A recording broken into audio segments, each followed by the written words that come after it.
Alright guys, Jason Graystone here, coming to you live from Mallorca. I'm on the balcony of my villa here in Spain, and I thought I'd put out a quick blog, and this blog's going to be about expectations and being true to yourself. Anyone who's been a member of my live room for any amount of time will know that I constantly say, be true to yourself, be honest with yourself, and it's usually in the context when we're talking about backtesting.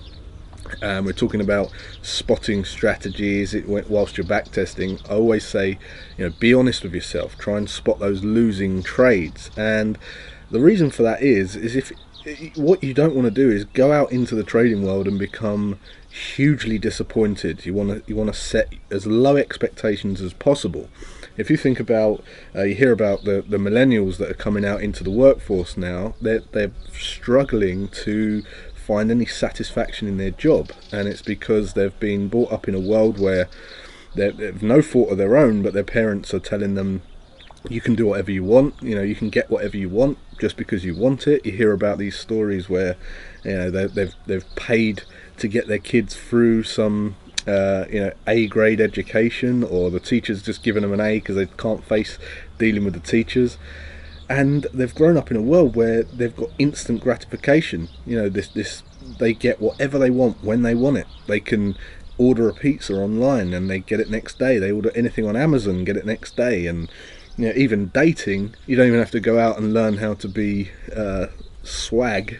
You can just swipe right and you've got a date. So they come out and they've got instant gratification on everything. But one thing that you can't get instant gratification on is building up an expertise, putting the reps into a market or into a job, and they become very discouraged because they feel like they're not having an impact in that job.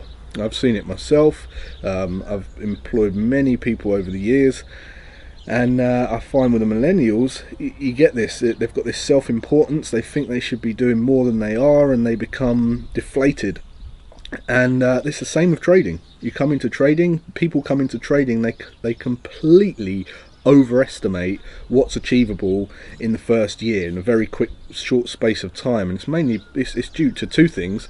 One, the way that it's advertised. There's lots of companies out there selling a get rich quick. And two, the fact that human beings want the quickest path to success. So those two elements mean that traders come into the market, they think that it should be easy, they want success fast, and they get deflated because they find out it's not that easy. So I'm going to give you a couple of tips on how to deal with that, and how I personally dealt with that. And that was during my backtesting phase. Just be honest with yourself. If you've got a strategy and you're testing a strategy, make sure you go and check the losing trades, because they're going to be harder to spot than the winning trades. What you want to do during your backtesting is lower your expectations. Now, I've put out a video on backtesting, and YouTube are having a hard time processing it. It's been on 95% processing for about just over a week, but keep your eyes out for that, because it is coming. It's about an hour and 20 minutes long, all around this subject and backtesting, how to backtest as well, so make sure you check that out.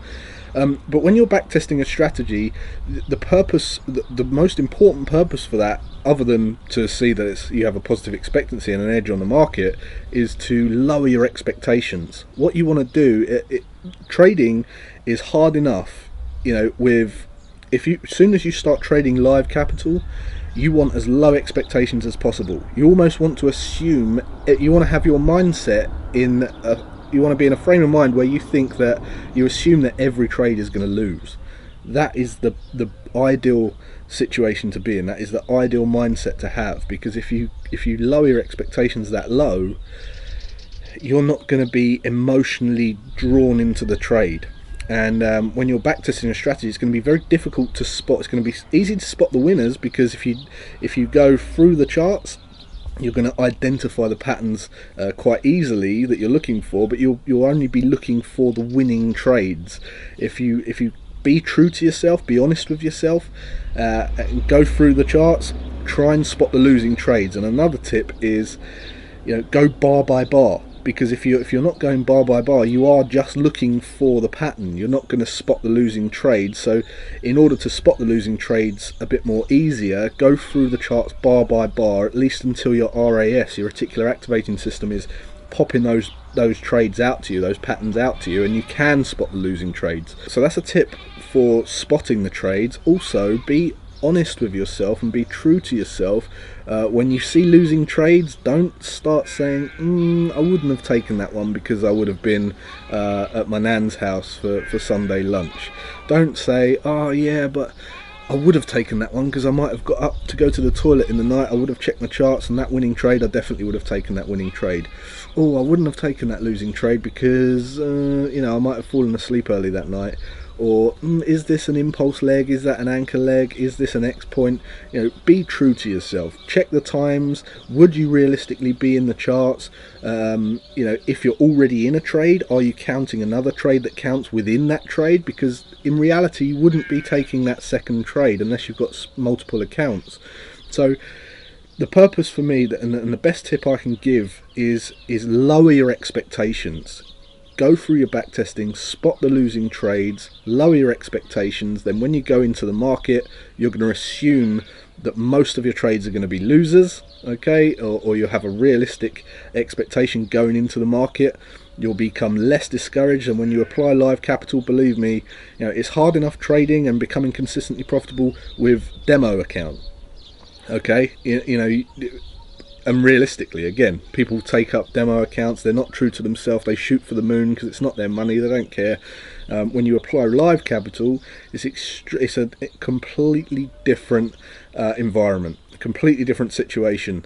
So tip for this blog is lower your expectations, do the back testing bar by bar, spot the losing trades, go back if necessary. We've got many clients who went back over their back testing to find those losing trades that they'd missed.